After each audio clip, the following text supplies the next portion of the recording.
All right, so let's dive into it, guys. So today we have Mrs. A. So she's suffering from a little bit of protracted grief. So she's been attending some group sessions, and she's been kind of grieving the death of her 18-year-old daughter, Laurel, which she had leukemia for about 2 years. So she was very close to Laurel. She also has a second daughter, and her daughter was probably like a problem child or whatever. So she didn't have much of a relationship with her. So we're gonna be looking at how some of her risk factors affected her, some of the protective factors, and then we're gonna just see how we would approach it from our different disciplines. Right. So team, what do we think are some of the risk factors present in Mrs. A's scenario?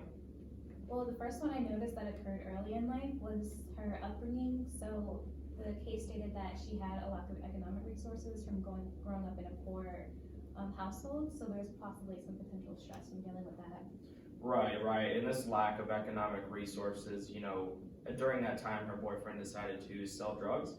And because of this, there was a lot of exposure to probably violence by her boyfriend, so that could be contributing a little bit to her, stress, anxiety, depression.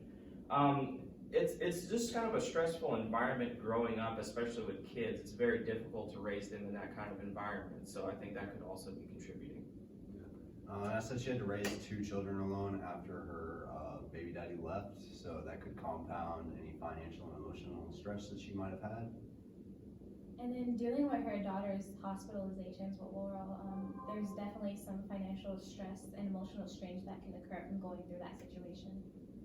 So next, so going back on the dealing with her daughter suffering from cancer, the poor familial and social support.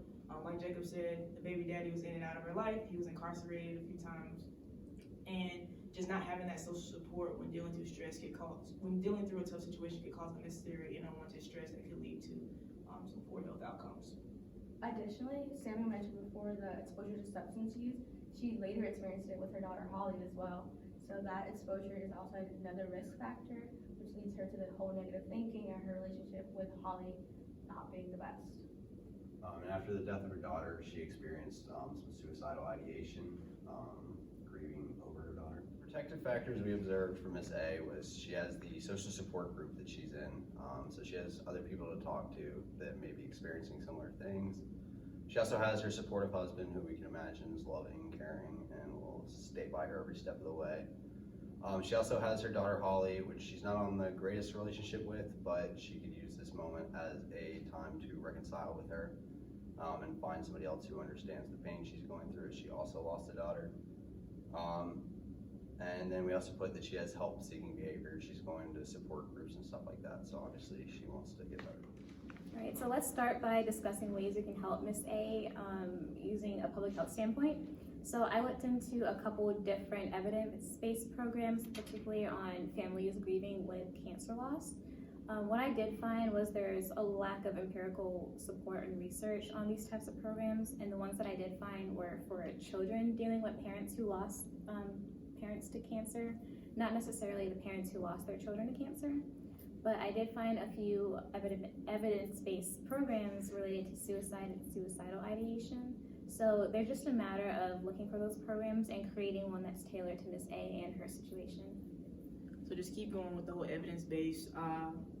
Something that could help Miss A is to look into some behavioral change programs, something that other than the group support counseling that can help her reduce the stress and feel that sense of belonging and kind of reduce those like symptoms of hopelessness. So coming from the physical activity standpoint or perspective, finding healthy ways to cope, such as like joining a group fitness class or getting a personal trainer or getting involved in CrossFit or something. All of those activities have been shown to reduce stress, increase social support, because as we mentioned previously, she had lack of social support because she didn't have the supportive husband in and out during the process because he was incarcerated.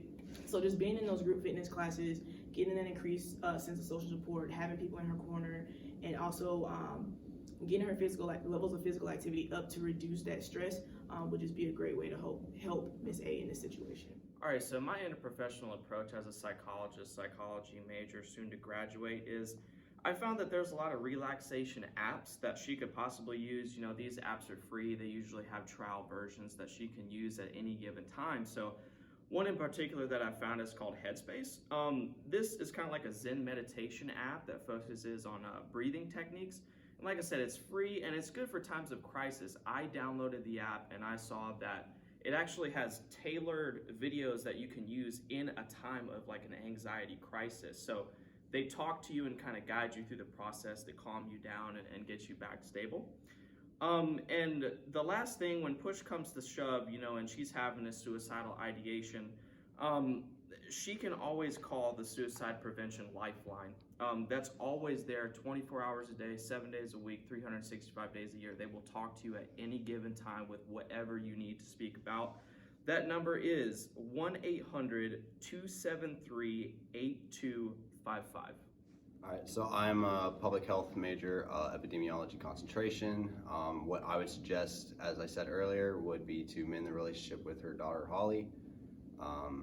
This would make her feel like she gained an extra daughter, even though she's had this daughter the whole time. Another thing I would suggest would be some sort of family therapy. A recent study found that family therapy, grief-based therapy, would actually help suicidal ideation in people experiencing it. From a social work perspective, Ms. A's well-being is our priority. Therefore, we would try to find whatever way she needs us. And as Jacob earlier mentioned, assisting her with her relationship with Holly is a key point. Additionally, teaching her other coping mechanisms would be really beneficial to her. Another thing that I also saw was her emotional and financial stress. I would try to help her reach out to if she needs a loan or if she needs some food or in general any resources in the community, or also if she's part of a religious group, we would reach out to her church and see if any way we could help her in that way.